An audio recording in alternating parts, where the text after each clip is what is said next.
In the film, Antwone Fisher, Dr. Davenport tells Antwone that he is going to have to learn to forgive.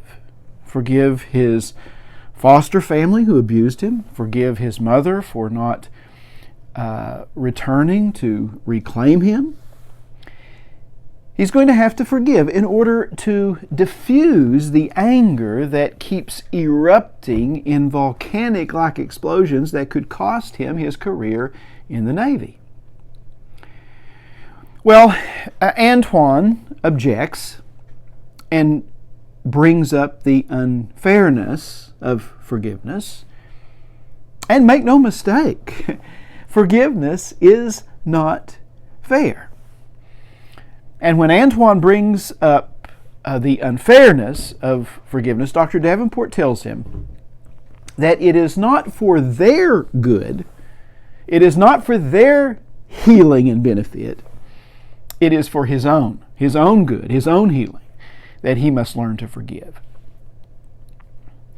Our readiness and willingness and capacity to forgive is essential to our own healing and well-being.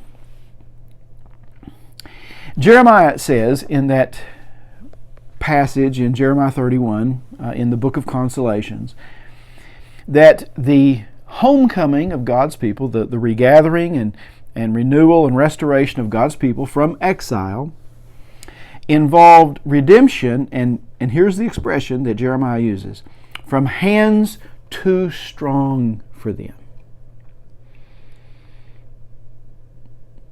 The homecoming of God's people, the restoration of God's people, the redemption of God's people is from hands too strong for them. Hands too strong alludes to that which oppresses us, that which holds us down, keeps us stuck in a bad place. And the oppression may come from outside sources.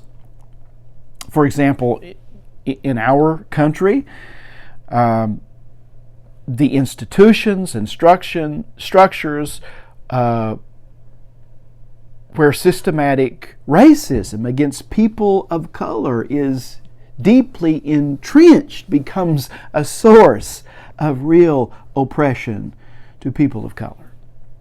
So the oppression may come from an outside source, or the oppression may come from a source within. It could be from the negative ways that we respond and react to these outside sources of oppression. Our bitterness and resentment, our desire for payback, for vengeance, and for retaliation, that too can oppress us. That can entrap us and hold us back and hold us down in ways that we may not even be conscious of. These are reactionary sins heaped back upon those who have sinned against us, and they keep us anxious, and they make us discontent and hateful, and they poison our lives and the lives of the people who care about us. And we may think that we are justified in our anger, but ultimately our anger hurts us more than it hurts anyone else. And it hurts the people that we care about the most. Now, sometimes it is not about our forgiving others who have hurt us. Rather, it is about our capacity to seek forgiveness, to ask for forgiveness from others that we have hurt. Antwone is a black man whose main cause of oppression is in his own family. His mother never returned to reclaim him, and of course his foster family abused him. Dr. Davenport recommends that Antoine read the book The Slave Community, authored by American historian John W. Blassingame.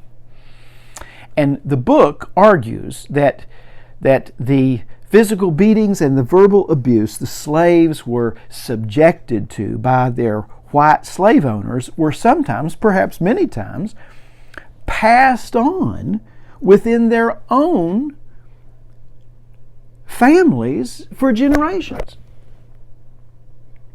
We will never find healing and peace and any sense of homecoming until we seek forgiveness from those we have hurt. And let me say this to all my religious friends. It is not enough to ask God to forgive us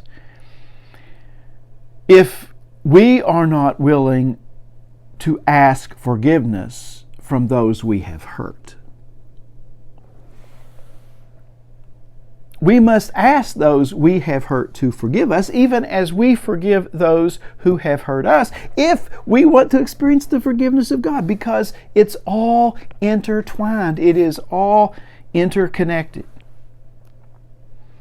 Because Antoine had not honestly faced all the pain and injustice that led to his own brokenness, and because he had not made any conscious decision to let it go, to forgive, he was in turn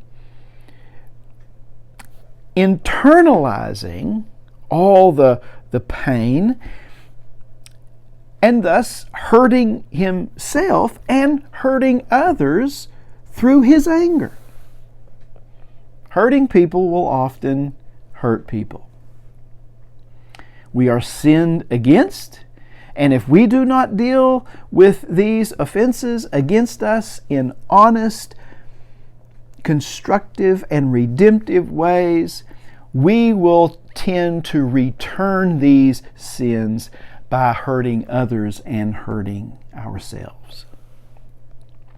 I have to be able to see my part and own my part in my separation from other people and in my feelings of separation from God. Now, I emphasize feelings of separation from God because we are not actually separated from God. We are in a sense one with God because God indwells us. God is the source of our very existence.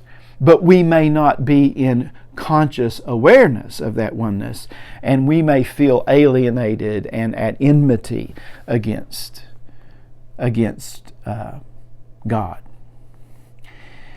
If I am to live in harmony with God, and if I'm not to poison my relationships with others, then I have to be honest about my life.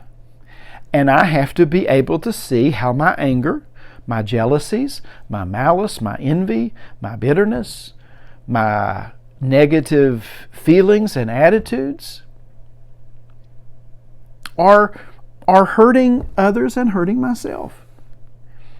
Even if the other party or the other person bears most of the responsibility, even if the other person or party bears all the responsibility, I still am responsible for how I react, how I respond to the hurt and the suffering inflicted on me.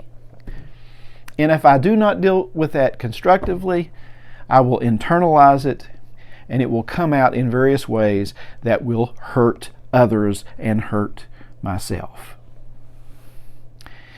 You see, we suffer not just from the sins of others, but we also suffer due to our own sins, our reactionary sins to the offense others cause,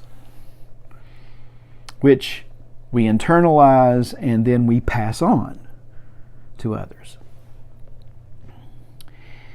When we are dishonest and when we hide behind masks to protect our ego, when we pretend to be what we are not, when we manipulate others to make ourselves look good, when we allow roots of bitterness and resentment to grow in our hearts, when we take out our frustrations on other people, we are not only inflicting suffering on others, we are inflicting suffering on ourselves. These actions cause others to suffer, and they cause ourselves to suffer. We suffer too. To find consolation, to find peace, to find healing, we have to admit and acknowledge, we have to own our part in the suffering.